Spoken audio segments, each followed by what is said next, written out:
I'm Zoe Wallace, and at the age of 25 I found out I had advanced cervical cancer. I'm Lily, I'm 22. A biopsy found that I had precancerous cells on my cervix. I'm Sophie Dimitriadis. When I was 23, I had a smear test that found abnormal cells. But I was lucky, and those abnormal cells were harmless. I was also lucky because at the time I was studying in Scotland, which entitled me to the free test. Since 2003, women in both England and Wales have to be 25 in order to have the smear test. The government raised the age from 20 to 25, arguing that the risks of screening under 25-year-olds outweigh the benefits. The problem is, women under 25 still get cervical cancer. In fact, cervical cancer is the most common form of cancer in women under the age of 35. Recently, there have been a number of high-profile cases where young women have died after being denied screenings based on their age. Cervical cancer is caused by the human papillomavirus, otherwise known as HPV, and is transmitted during sexual activity. Cervical screening tests for HPV in abnormal cells, not for cancer. Zoe was enjoying life in Australia when she found she had stage 3 advanced cancer.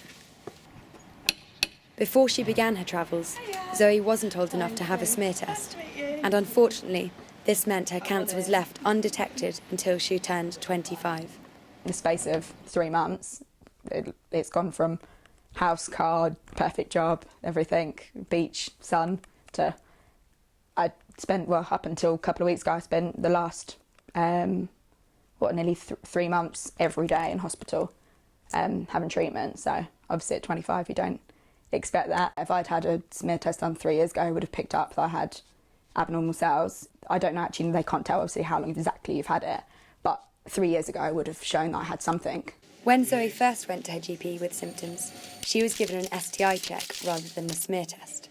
She feels that as a young woman, she wasn't taken seriously by her GP. I think you shouldn't just be ruled out for other things because of your age. Like at 60 years old, they wouldn't rule it down to an STI, they'd rule it down to cervical cancer. But at 25 or 24, they rule it down to something else because they think, because it's such a minority of people that actually get it that young, that they think, yes, surely it can't be that. But are young women being overlooked because of their age? Or is there a wider issue of women's reproductive health not being taken seriously?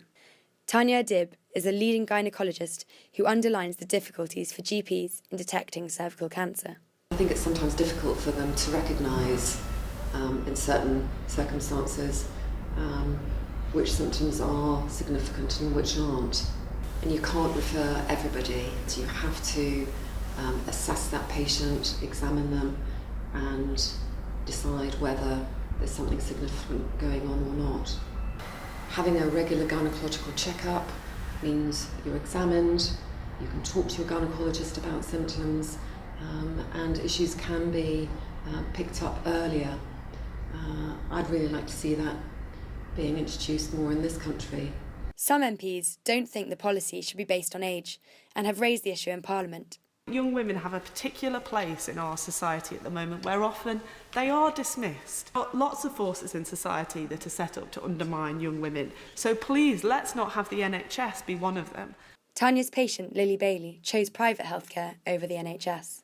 I felt I would have to go privately because I knew that if I'd gone to my GP, they wouldn't have offered me a smear. I was lucky enough to be able to pay 100 quid and go privately because I can, but a lot of 22-year-olds wouldn't be able to. I put this to Public Health England. They refused to be interviewed, but they did give me this statement. Screening women under the age of 25 may do more harm than good, as it can lead to unnecessary and harmful investigations and treatments. Research has shown if women suffer unnecessary treatment, this could have an adverse effect on their future childbearing.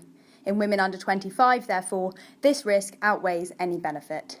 Public Health England do not include the financial implications of the policy, but with the NHS under immense financial pressure, it seems unlikely that costs would not have been a factor in their final decision. The director of the European Cervical Cancer Association agrees. In an ideal world, it would be great to start screening people at 20, but then the additional costs of screening people under the age of 25, the cost per cancer detected would be extremely high. And then you have to look at, okay, well, we're going to spend that money on screening people under the age of 25. Well, that means we don't have the money for, heart bypass surgeries, or we don't have that money for hip replacements. But cancer research supports the government's position based on scientific evidence that suggests earlier screening can cause damages to the cervix. The National Screening Committee, and they looked at the age range in 2012, and they looked at all of the evidence, started from scratch, and they didn't consider cost whatsoever. And when they were looking at harms and benefits, they found that it's likely that more harms would be experienced by women under 25 than those above. But since the policy changed in 2003, there has been an increase of over 50% in cervical cancer cases in under 35s. And compared to last year, there has been a 5% increase in women diagnosed with cervical cancer in the age bracket of 25 to 29. These figures suggest that had these women been able to access screening, the cancer might have been prevented, or at least caught earlier. Clearly, there's a problem. A vaccination was introduced in 2008 for young teenage girls. But where does this leave women like Zoe, who not only missed the vaccine, but were then denied the smear test because of the policy change in 2003? As we've seen, women are falling through the net, and a blanket ban cannot be the answer. Instead, there needs to be a culture change surrounding reproductive health. Both women and GPs must be made more aware of the symptoms, and women should be in control of their own health.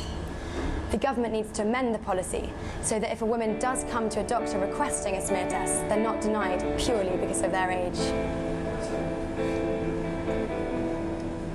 It'd just be nice to get back to normal, and then hopefully I'll be able to stay over there for the rest of my life, so cancer-free.